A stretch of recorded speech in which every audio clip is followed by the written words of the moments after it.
Hello everyone. सो एक young couple मेरे पास OPD में आया था, मैरिड फॉर 1 ईयर। बहुत एंशियस थे कि अभी तक शादी को 1 साल हो गए हैं और प्रेगनेंसी नहीं हो पाई है और घर वाले भी बहुत परेशान हैं।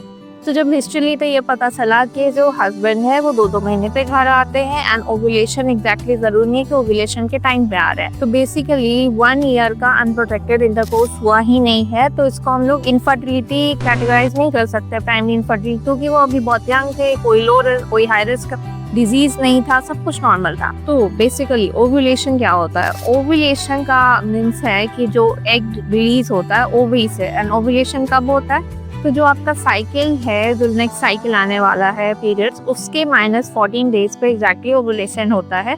जैसे अगर आपका पीरियड 28 डेज पे आ रहा है तो ओव्यूलेशन 14 डे पे होगा। अगर 30 डेज पे आ रहा है तो -14 इज 16 डे पे होगा।